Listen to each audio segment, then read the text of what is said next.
اللہ صلی اللہ علیہ وسلم معلم تھے اور بہترین معلم تھے، اور آپ خود فرماتے ہیں مجھے میرے اللہ نے معلم بنا کر بھیجا ہے، علم سکھانے والا، تعلیم دینے والا، دین سکھانے والا۔ اور پھر رسول اللہ صلی اللہ علیہ وسلم نے ہمیشہ اپنی تعلیم میں جو اصول رکھا ہے وہ یہ یسروا ولا تعسروا۔ آپ نے ہمیشہ سہولت کو پیش نظر رکھ کے صحابہ کو علم سکھایا۔ آپ ہمیشہ موقع محل کو دیکھا کرتے تھے اور اپنے مخاطب کے احوال پر نظر رکھتے تھے، اس کے مطابق آپ گفتگو کرتے تھے کہ بات کا سمجھنا آسان ہو جائے اور اس پر عمل کرنا آسان ہو جائے۔ آپ اس کی مثال، اور بہت بڑی مثال، شاید اس سے بڑی مثال کوئی نہ ہو کہ اتنی سہولت سے بات سمجھنے کی، کہ رسول اللہ سے ایک اکثر سوال کیا جاتا تھا کہ یا رسول اللہ، اسلام لانے کے بعد سب سے افضل عمل کون سا ہے؟ اب آپ اسی بات کو دیکھ لیں، رسول اللہ نے کبھی بھی صلی اللہ علیہ وسلم کبھی بھی آپ نے سارے اعمال کا احاطہ نہیں کیا، بلکہ آپ نے جب یہ سوال ہوا تو اس سوال کے بعد سائل کے حال کو دیکھا اور اس حال کو دیکھ کے اس کے مطابق آپ نے جواب دیا۔ کسی کو فرمایا صلاۃ لوقتہا، کہیں فرمایا حج مبرور، کہیں فرمایا بر الوالدین، کہیں فرمایا الجہاد فی سبیل اللہ، کہیں فرما دیا الکسب الحلال۔ اسلام لانے کے بعد سب سے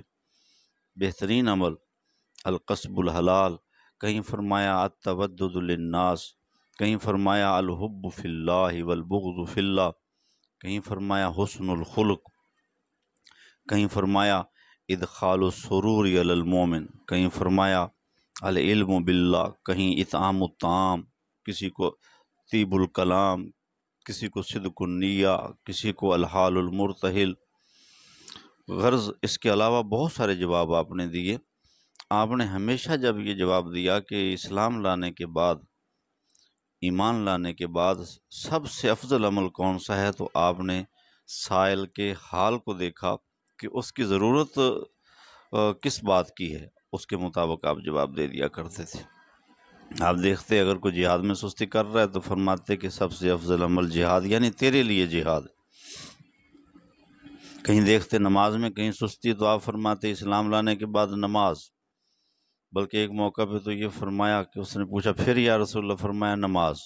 اس نے کہا یا رسول اللہ اس کے بعد کون سا؟ فرمایا نماز۔ 3 مرتبہ نماز کا ذکر کیا۔ تو جہاں آپ دیکھتے تھے کہ والدین کے احترام میں اور ادب میں اور اس کے ساتھ حسن سلوک میں کوئی کمی ہے تو وہاں فرما دیتے تھے کہ والدین کے ساتھ حسن سلوک کرنا۔ غرض آپ ہمیشہ سائل اور اپنے مخاطب کے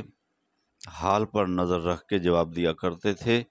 اور اس لیے رسول اللہ صلی اللہ علیہ وسلم کے کسی ایک موقع کی گفتگو میں سارے اعمال کا احاطہ موجود نہیں، بلکہ یہ اسلام لانے کے بعد سب سے افضل عمل ہونے کا سوال کئی موقع پر کئی صحابہ نے کیا، اور رسول اللہ نے ہر موقع پر مختلف جواب دیا، اور یہ بہت ساری متعدد احادیث میں یہ جواب جو ہے وہ منتشر ہیں، بکھرے پڑے ہیں۔ تو کسی موقع پر انشاءاللہ ان سب کا احاطہ کر کے میں کسی درس میں ان سب کو جمع کر دوں۔ بالکل اسی طریقے سے جب یہ بات آتی ہے کہ عرش کے سایہ میں قیامت والے دن کون سے لوگ ہوں گے، تو عام طور پر 7 آدمی کا ذکر کر دیا جاتا ہے کہ 7 بندے قیامت والے دن عرش کے سائے میں ہوں گے، جبکہ بالکل یہاں بھی رسول اللہ صلی اللہ علیہ وسلم نے اپنا طریقہ وہی رکھا کہ آپ نے بہت سارے موقعوں پر مختلف لوگوں کا ذکر کیا۔ اس میں بھی یہ تھا کہ آپ جب دیکھتے تھے کہ ان صفات کے حامل لوگ جو اس کے اندر اہتمام رکھتے ہیں، ان صفات کو پابندی سے کرتے ہیں، تو رسول اللہ صلی اللہ علیہ وسلم ان کو یہ فضیلت بتا دیا کرتے تھے کہ آپ یہ کام کر رہے ہیں اور قیامت والے دن یہ کام کرنے والا عرش کے سائے میں ہوگا۔ یا کسی کو ترغیب دینا چاہتے ہوتے تھے تو آپ یہ فرما دیتے تھے، کہیں سستی دیکھتے کہ قیامت والے دن یہ لوگ عرش کے سائے میں ہوں گے، تو پھر وہ جو مخاطب ہوتے تھے وہ اس کا ذرا اہتمام زیادہ کر دیتے تھے۔ لیکن آپ نے عرش کے سایہ میں کتنے لوگ ہوں گے، سب کو کسی ایک موقع پر جمع نہیں کیا، بلکہ ہمیشہ اپنے موقع محل کے مطابق، سائل کے حال کے مطابق رسول اللہ نے یہاں بھی بالکل وہی طریقہ اپنایا اور مختلف جواب دیے ہیں۔ مثلا ایک حدیث میں جو بخاری مسلم میں ہے، اس میں آپ نے فرمایا کہ 7 آدمی ہیں اور عام طور پر وہ 7 ہی بیان کر دیے جاتے ہیں، جبکہ میرے مطالعہ میں مختلف احادیث میں جن لوگوں کا ذکر ہے وہ 53 کی تعداد ہے۔ آج کے درس میں ہم پہلے 8 کا ذکر کرتے ہیں، جن کو بخاری، مسلم، بیہقی نے سیدنا ابو ہریرہ رضی اللہ تعالیٰ عنہ سے روایت کیا ہے۔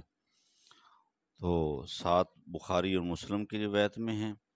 اور اسی روایت کے اندر امام بیہقی نے ایک 8واں آدمی بھی ذکر کر دیا ہے۔ سبعۃ یظلھم اللہ فی ظلہ یوم لا ظل الا ظلہ،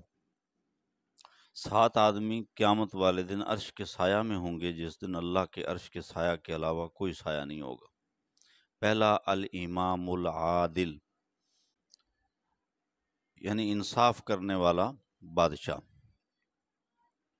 دوسرا شاب نشأ فی عبادت ربہ، وہ آدمی جس نے اپنی جوانی اللہ کی عبادت میں گزاری، جوانی میں عبادت کی۔ تیسرا رجل قلبہ معلق فی المساجد،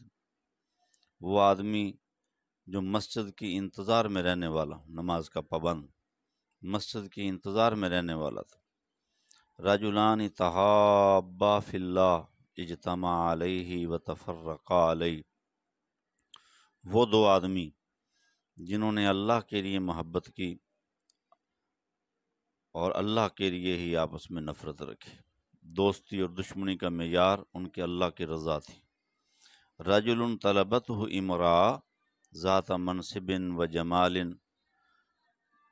کہ ایک آدمی کو کسی عورت نے برائی کی دعوت دی جو حسب نسب والی بھی تھی، حسن و جمال والی بھی تھی، لیکن اس نے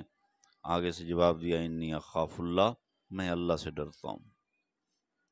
رد کر دی دعوت۔ رجل تصدق،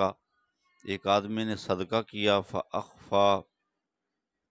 چھپا کر کیا، حتی لا تعلم شمالہ ما تنفق یمینہ، کہ اتنا چھپا کے کیا کہ اس نے اپنے دائیں ہاتھ سے جو صدقہ کیا تو بائیں کو بھی خبر نہ ہونے دی، یعنی اخلاص کی انتہا، خالص اللہ کی رضا کے لیے صدقہ کیا، دکھلاوا مقصود نہیں تھا۔ رجل ذکر اللہ خالیا، تنہائی میں اللہ یاد آیا، اور ففاضت عیناہ، اس کی آنکھیں بہہ گئیں، اللہ یاد آیا اور اس کو رونا آ گیا۔ یہ آدمی بھی قیامت والے دن عرش کے سایہ میں ہوگا۔ امام بیہقی نے جس کا اضافہ کیا ہے، رجل تعلم القرآن فی صغرہ، بچپن میں قرآن یاد کر لیا، فہو یتلوہ فی کبرہ، اور جوان ہو کر اس کی تلاوت کو نہیں چھوڑا، بچپن میں یاد کیا پھر جوانی میں اس کی تلاوت کرتا رہا، تو یہ آدمی بھی قیامت والے دن عرش کے سایہ میں ہوگا۔